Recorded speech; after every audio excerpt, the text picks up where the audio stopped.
Papaimbestigahan ng mga kababayan. Gustong paimbestigahan ng Palasyo Malacanang yung reversal ng Ombudsman. Si Ombudsman Martires ni-reverse yung desisyon ni Conchita Carpio Morales sa kasong graft ni Senador Joel Villanueva. No, Malacanang wants probe into Martires reversal in Joel Villanueva graft case. Sabi kanina sa press briefing ni Yossi Castro, dapat ito talagang maimbestigahan ng malaliman upang kung anuman ang may pagkakamali, kung anuman ang nalabag na batas, kung mayroon man ay dapat itong masolusyonan at maitama ng Office of the Ombudsman. Desisyong hindi inilabas sa publiko at anya labag ito sa prinsipyo ng transparency at patas na batas. Sabi ni Gordon, you cannot win a case by cheating the public. May nangyari pong salamangka talaga. Nagpapagang mga balita at pagtalakay sa mga isyu ng lipunan. Bulsa! Opinyon, banat at paglalantad sa katotohanan. Bulsa! What you see is what you get. You decide. Ito po ng kababayan si Dante Maravillas. Papaimbestigahan ng mga kababayan. Gustong paimbestigahan ng Palasyo Malacanang yung reversal ng Ombudsman. Si Ombudsman Martires ni-reverse yung desisyon ni Conchita Carpio Morales sa kasong graft ni Senador Joel Villanueva. No, si Back Party List Congressman pa siya. Tapos, hindi pa safe si Villanueva. Malacanang wants probe into Martires reversal in Joel Villanueva graft case. Sabi kanina sa press briefing ni Yossi Castro, dapat ito talagang maimbestigahan ng malaliman upang kung anuman ang may pagkakamali, kung anuman ang nalabag na batas, kung mayroon man ay dapat itong masolusyonan at maitama ng Office of the Ombudsman. Depensa ni Martires yung secrecy niya ng dismissal ng kaso ni Villanueva, yung reversal, dismissal case reversal. Gusto ko anyang i-protect yung dignity ng tao. Gusto niyang i-protect yung dignity ng tao. Kumusta naman yung taong bayan na sumusweldo sa'yo? Di ba po? At talagang kaduda-duda. Bakit hindi niya pinablicize? Raso naman po ni Martires, hindi man na niya ang trabaho ko na mag-publicize niya. Kaya sabi ni dating Senador Dick Gordon, lahat niya ng tao na bulaga. Lahat tayo na bulaga. Desisyong hindi inilabas sa publiko at anya labag ito sa prinsipyo ng transparency at patas na batas. Sabi ni Gordon, you cannot win a case by cheating the public. May nangyari pong salamangka talaga po. At malamang meron, baka naulingan. Hindi mo mawawala ang duda ng tao na baka naulingan po. Natanong kanina si Yossi Castro, pakinggan natin. Unang tanong po mula kay Marcel Halili, TV5. You said, good afternoon po. You said, what do you think about the quote-unquote secret decision on the case of Senator Joel Villanueva? Is this acceptable? Kung ito po ay mapapatunayang totoo, ito po ay nakakabahala dahil hindi dapat nagkakaroon ng pagdududa ang taumbayan sa ating justice system. Considering na ito po ang isa sa pinakamahalagang ahensya upang maiwasan at matugunan ang issue about sa korupsyon sa bansa. At tayo naman po ay nananalig at nagtitiwala sa kakayahan ni Ombudsman Boying Rimulya. At kahit sila ay independent body, dapat din natin sabihin sa kanila, sa atin, sa pamamagitan natin, na dapat ito talagang imbestigahan ng malaliman upang kung anuman ang may pagkakamali, kung anuman ang nalabag na batas, kung mayroon man, ay dapat itong masolusyonan at maitama ng Office of the Ombudsman. Pero if it's true na secret decision nga po siya, Yusek, do you think valid pa rin yung decision, or at least should the former ombudsman who released the decision be held liable? Depende po sa sitwasyon. Mahirap po kasi mag-speculate ngayon. Pero kung may nalabag po ito at halimbawa po ay hindi po nabigyan ng kopya ang mga parties, yung pong time para mag-file ng anumang aksyon, let's say motion for reconsideration regarding the said decision, ay hindi naman po umaandar. So depende po yan sa lahat ng sitwasyon at meron nga pong isang provision sa rules of procedure ang Office of the Ombudsman na kung di tayo nagkakamali sa news na lumabas, 2016 ay meron ng motion for reconsideration. Pero kapag criminal case po ang kaso, ang pag-file po ng motion for reconsideration ay hindi po nagpapahinto para maisampa ang criminal case sa Sandigan Bayan. So, or kahit saan mang korte na maaaring pagdalhan ng kaso. So, lumalabas po kung nagkaroon ng motion for reconsideration in 2016, hindi na dapat agad umabot ng 2019 or 2 years para madesisyonan yung motion for reconsideration. Dapat na isampa na ito sa Sandigan Bayan. Kung yun po ang magiging one of the facts or data na masasabing or makikita ng Office of the Ombudsman. Ano niya, Mr. Maravillas, masasabi mo din doon sa issue ni Juan Ponce Enrile, saka yung chief staff niya si Atty. Reyes, saka si Janet Lim Napolis na pawalang sala ng Sandigan Bayan sa issue ng pork barrel scam. Ibig sabihin, mahina yung ebidensya laban sa kanila. At saka, may mga nababasa tayong reactions galing sa mga netizens na DDS. Pinapalabas nila na, kasi di ba, dikit sa ating Pangulo, si Johnny Ponce Enrile, Chief Legal Counsel Kayaan niya napawalang sala. Wala man pong impluensya yung ating Pangulo. Ang executive, wala man pong impluensya sa korte. Desisyon yon ng Sandigan Bayan. Anong kinalaman ng ating Pangulo? Lahat na lang iniugnay ninyo. But anyway, kahit yung Palasyo Malacanang mga kababayan, iningan kanina ng reaksyon. Pakinggan natin yung reaksyon mga kababayan ng Palasyo. Ito na tanong mula kay Ivan Mayrina, GMA. Can we just get the ballot statement, ma'am? Juan Ponce Enrile and Gigi Reyes and Janet Lim Napoles were acquitted of 15 counts of graft related to the BDAF scam. Nagsalita na ang korte. So, igalang natin. Correct. Igalang po natin kung anong desisyon ng korte. Tama. Pero hindi ho ba ito nakaka-create ng doubt sa isip ng sambayanan na bakit walang napaparusahan? Yun nga po ang nais natin ipahiwatig sa taong bayan. Ang Pangulo, ang gusto niya, kapag nagsampa ng kaso, hindi mabilisan. Dapat kompleto ang ebidensya. Correct. Dahil pagka nagkataon, konti lang mong pagkakamali, especially criminal case ito. Any doubt, at kapag hindi po naakusahan o nagkaroon ng judgment beyond reasonable doubt, talaga pong magkakaroon ng akwitan. Sige. How do you is not actually just giving a slap on the wrist or parang a light reaction to this given that Juan Ponce Enrile is a sitting official in the Marcos administration? Paano po tayo makakapagbigay ng anumang impluwensya sa korte? Korte po yan. Correct. May separation of powers at kailangan po natin igalang kasi pag hindi po natin ginalang ang mga desisyon ng korte, magiging chaotic country po tayo. So mahirap po yun. Dapat natin pagtiwalaan ang ating justice system. Tama yung posisyon ng Palasyo Malacanang. Tulad po ng impeachment case ni Sara, di ba nirespeto ng Palasyo? Kasi dineclare ng Korte Suprema ang konstitusyonal. So anong angal ninyo? Hindi natuloy yung trial, mga kababayan. Pero sabi, buhayin na muli yung impeachment trial kay Sara once halimbawa lumabas na yung decision sa motion for reconsideration. Halimbawa, favorable ang naging desisyon. So matutuloy yung impeachment trial. Nirespeto ng Palasyo. Basta desisyon ng husgado, nirerespeto ng Palasyo. Ang hindi niya nagre-respeto ng desisyon ng korte po, laging galit yung mga DDS. Tulad ngayon, dininay petisyon nila sa ICC tungkol sa jurisdiction, questioning the jurisdiction. Masama yung loob nila. Pero yung ating Palasyo Malacanang, marunong magrespeto sa desisyon ng lahat ng korte. Diba? Anong magagawa natin? Hindi na patunayan. Mahina yung ebidensya Not beyond reasonable doubt. O ngayon, yung ating Pangulo po, tuloy-tuloy lang sa pagserbisyo sa ating mga mamamayan. Galing sa Mindanao po. Ayan distribution of PCSO ambulances, 71 pong ambulances. Yung ipinamigay sa Caraga Region, Region 13. Yan ang dami po. His Excellency President. Yan nasa likod yung mga 71 ambulances. Kasi ang sabi ng ating Pangulo, lahat dapat mayroon. Lahat ng mga cities, municipalities, dapat makompleto. Yan Kaya masayang-masaya sila. Diba?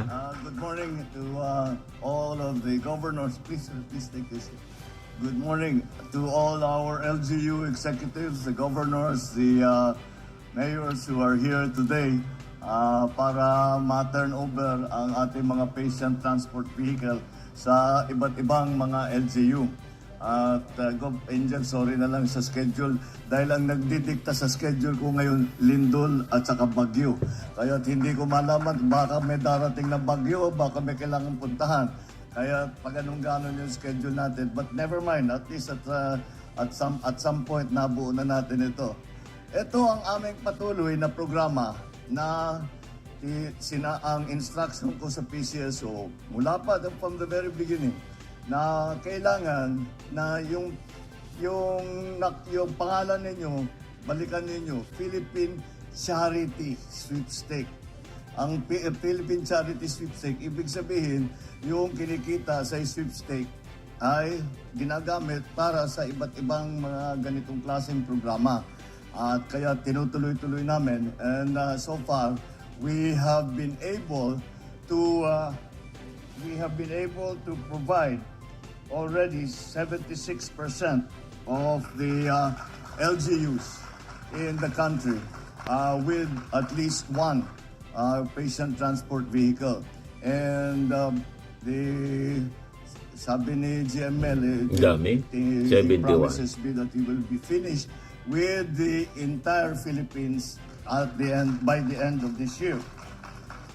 Today, we are releasing 71 of these patient transport vehicles, 12 for Agusan del Norte together with Butuan, 20 for Surigao, 19 for Surigao del Sur, Dinagat Islands have 7 and 8 for Davao de Oro and 4 Davao Oriental and 1 in Misamis Occidental. This is, and some of the, meron tayong mga LGU rito na sa ngayon ay first timer. Ika nga ngayon lang nagkaroon ng ganitong klaseng vehicle, kaya't mabuti naman. At yun po ang inuna namin, yung mga walang-wala, kahit na kailan hindi pa nagkaroon, alam naman natin kailangan na kailangan ito eh.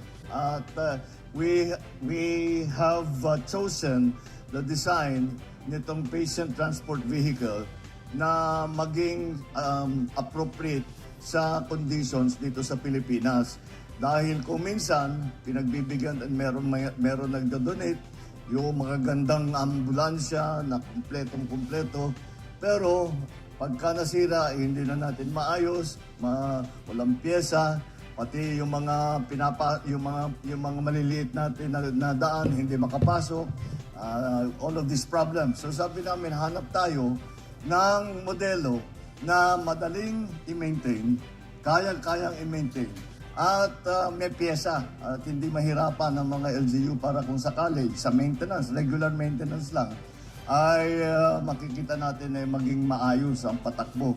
But beyond that, we have also made sure that each of the vehicles have already within them the basic necessities, the basic equipment. Meron tayong stretcher, oxygen tank, wheelchair, first aid kit, blood pressure monitor. May mga gamot, iba pang gagamitan na kailangan pagka-emergency. So this is something that we are very, very confident will make a big difference in our healthcare system. Dahil ang dahilan kung bakit binigyan ko ng malaking focus ang healthcare sa Pilipinas ay dahil hindi ko makalimutan ang mga sinasabi ng aking mga ninuno, ayusin mo ang healthcare system dahil kahit gaano ka kayaman, kahit gaano ka kasikat, kapag ikaw ay may sakit at hindi magandang pakiramdam mo, hindi mo magagamit, hindi mo mararamdaman yung yaman mo, yung sikat mo, kung pagka dahil inaalala mo yung kalagayan mo. And so that is why at the very basic is, if you do not have a healthy population, you cannot have a happy population. And that is what we need to do. We have to bring the healthcare down to the people. And that is why we change the system na hindi na ang LGU ang magdadala nitong mga sasakyan na ito, ay kung hindi ang PCSO na. That's why they nag-rent kayo ng RORO. Kumuha sila ng RORO para madala itong lahat na ito dahil hindi lamang itong 71, yun ang nakikita natin dito. Meron pa sa Kidapawan, 100 pa, 158 na ipapamigay sa Kidapawan. So sinakay lahat ito para dito. Kaya malapit na tayong dito sa, well, I think ang naging, ang inuna natin, one of the priorities that we did was here, down south. Dahil ito yung area na talagang matagal nang hindi maservisan na mabuti.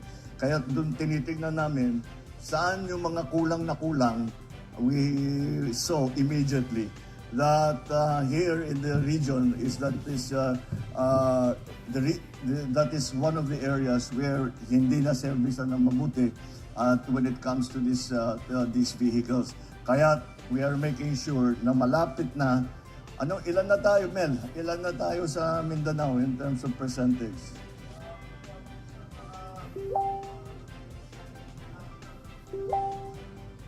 We already... all right. So,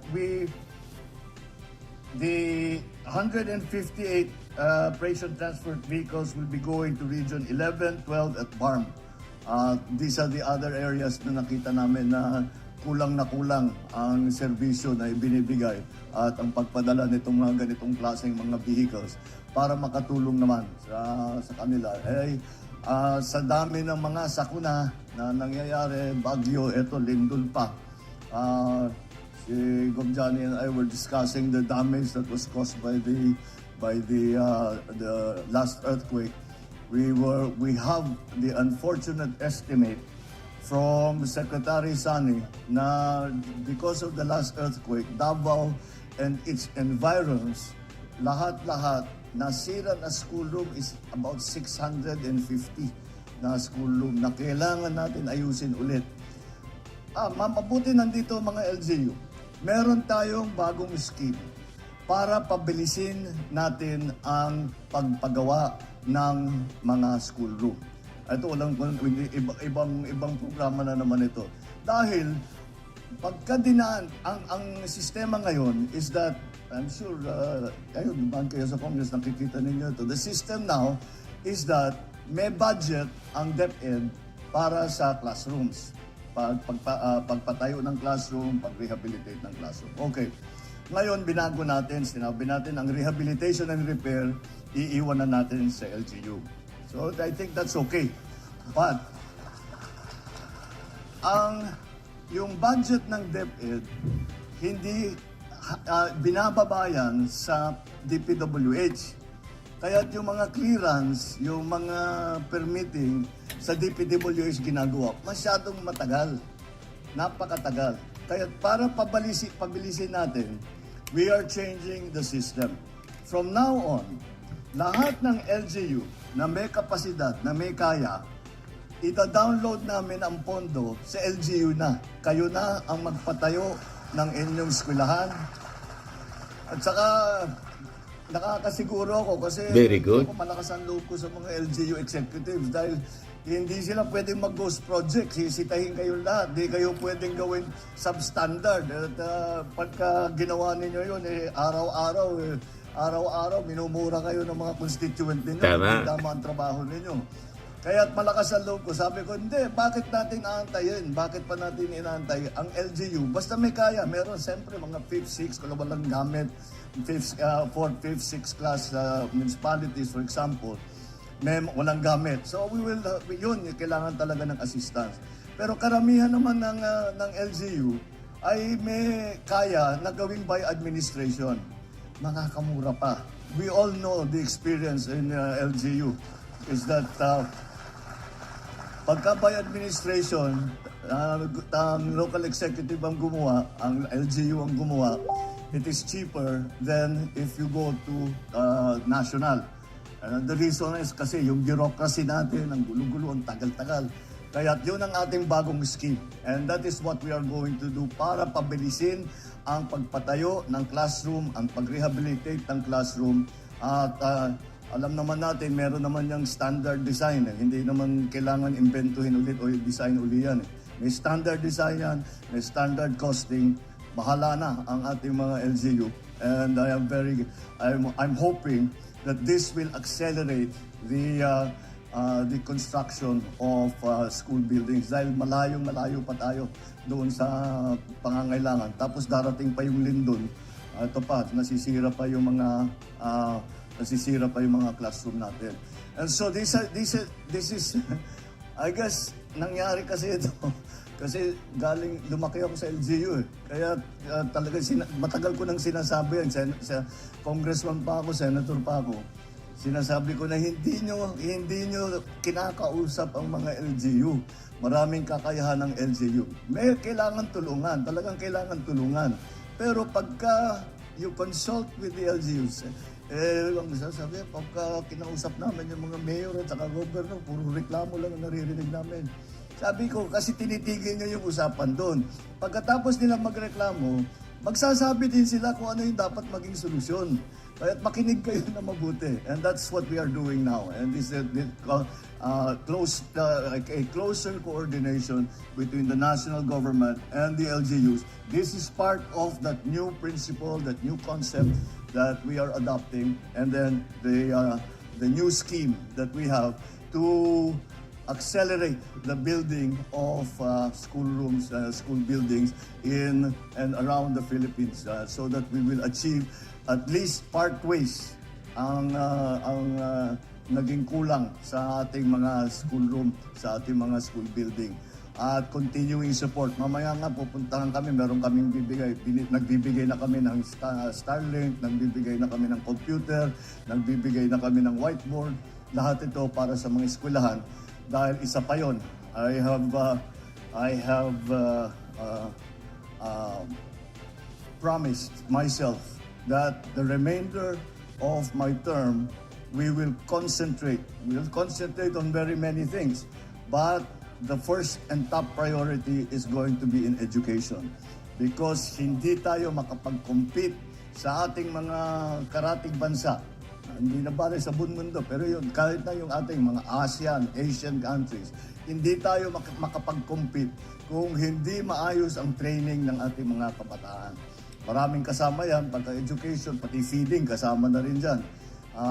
That's why we have gone all the way. Meron tayong programa ngayon na the first 1,000 days of a child's life. It's from conception. The 1,000 days is counted from conception. So, from then on, meron tayong support para sa ating mga mga parents at saka mga kabataan so that they get the proper nutrition dahil alam natin that is the time, the 1 year old to 6 years old is when the brain is forming. Kaya kailangan na they have proper nutrition, they are proper training, and pagkadating sa eskwelahan naman, pag kulang ang pagkain, meron tayong feeding program. So we have to continue to take care of our children para naman they are healthy.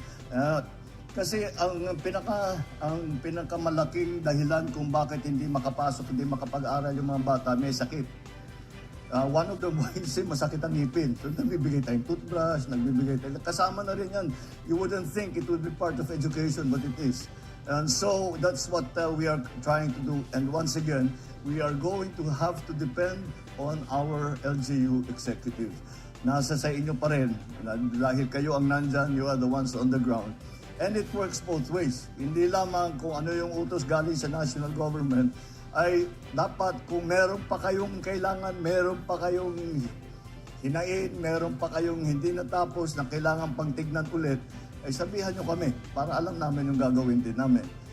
That's why we have strengthened the system of the regional development councils. Dati, ang talagang concept ng Regional Development Council, Meron tayong Provincial Development Council, meron tayong Regional Development Council. Pataas ng pataas yan. Tapos yung RDCs, all the RDCs, magbibigay ng proposal sa yung tinatawag na NEDA noon, which is now DepDev. So, yun ang magiging basihan ng plano para kung ano yung gagawin, ano yung mga priority projects na gagawin ng national government together with the LGUs. And so we are strengthening that system so that the LGUs have a louder voice, a stronger voice, and that is what in the national government, that is what we need. Because I'm sure all of you, pare-pareho ang ating pag-iisip. Nung gobernador pa ako ng Ilocos Norte, basta sinasabi ko, kailangan ako ang pinaka-eksperto dito sa Ilocos Norte. Kailangan alam ko lahat ang nangyayari dito, alam ko lahat ang problema.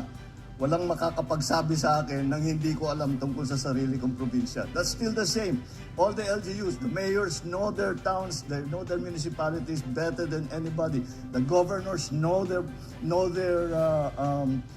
provinces better than anybody. And so, you are the experts. That's why we go back to you. Kaya yan po ang patuloy nating programa and to bring government down. And we do this with a whole of government approach, i.e. lahat-lahat ng departamento basta't makatulong kung anong programa yon ay nagsasama, nagko-convergence sila. They have a convergence meeting, who will do what, and then may tasking para kumpleto at hindi yung may kaunti dito, may kaunti riyan. Kung may programa, kumpleto. And that is the continuing idea that we have adopted now in the national government, and I hope that this will, as I said, give the LGUs a stronger voice, and to make programs such as this, the giving of the transport vehicles, at programs such as this successful. We cannot do this without you. Hindi namin magagawa itong ganitong transport. Hindi namin magagawa yung school room kung hindi sa LGU. Kaya bibigyan kayo ng mas maraming trabaho, but at the same time, you are now capable of doing more. And that is what we mean by everybody working together, everybody helping each other, working in the same direction, trying to achieve a common plan. At pagka nagawa natin yan, yun masasabi natin, ito na, bagong Pilipinas. Maraming salamat. Magandang magazine.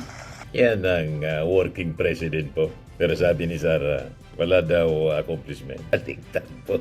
After daw na mag-resign siya sa DepEd, wala nang nagawa yung ating Pangulo. Ito pa yung ating Pangulo. Nakayakap sa mga bata. Di ba? Yan, sabi niya, nakasama ni Pangulong Marcos ang mga preschooler ng La Paz Child Development Center sa kanyang pagbisita sa Agusan del Norte ngayong araw. Namagi sila ng mga school bags. Tatay na tatay po. Kaya galit na galit yung mga didi sa ating Pangulo. Mahal na mahal ng mga bata, oh. Magiging party sila ng history. Ang ganda nito, La Paz Child Development Center ng DSWD. O, di ba? Yan ang Pangulo. Mga kababayan. Hands-on talaga po. O ito naman yung alter ego ng ating Pangulo. Benting bigas, meron na sa Davao City. Yan o, benting bigas sa Davao City. Inilunsad ang programang benting bigas. Meron na kung saan makabibili ng 20 pesos kada kilong bigas ang ilang kwalipikadong sektor sa Davao City simula ngayong Biyernes, October 24. Nasabi niya ni Sara Duterte nung launching niyan sa Cebu, pagkaing hayop pa niya. So ngayon, yung pagkaing baboy na tinatawag niya, pinagtipiesta na ng mga kababayan niya sa Davao City. Tuwang-tuwa sa 20 pesos na bigas. Yung mga taga Davao, walang pinipiling lugar po ang ating Pangulo. Kasi sabi nga natin, presidente siya ng lahat ng Pilipino. Tama po? Ito naman po, Firmax Firming and Lifting Cream, pinapahid po sa mga pulses in affected area. Mainam po sa paninigas ng mga kaso-kasuan. Ito naman po, Automax Radiant Serum. Sa mukha naman yung application, anti-aging po siya. You will look 10 years younger than your age. Sa mga cancer patients naman po, baka lang gusto ninyo itong itry. Neng siya Red Mix Fruit Drink. Hindi mo po siya gamot, food supplement siya. Kaya lang, gawa siya mga kababayan sa goji berry. Yung goji berry may anti-cancer properties. O ngayon, yung mga inquiries ninyo, dumiritso na lang kayo sa aming messenger sa Facebook para masagot namin agad. Ayos pa? Ayos na ayos niya, Mr. Maravilla. Sa mga nagana po ng malinis and spacious fitness gym, pumunta lang po kayo sa aming Colossal Fitness Gym. May Grab car rental din po kami. But anyway, ito po pala yung aming bagong product na binibenta online. I am worldwide amazing pure organic barley powdered drink mix from Australia. Negosyo to ng aking anak na architect entrepreneur Riz Maravillas. Ayan po.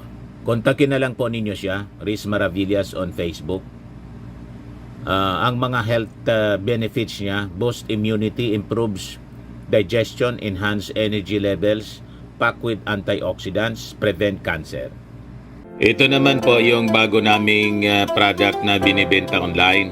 Eye Glow Serum, whitening po siya. Tingnan ninyo yung epekto sa aking anak na architect before and now. Yung mga inquiries po ninyo, dumiretso na lang kayo sa kanyang Facebook account, Riz Maravillas.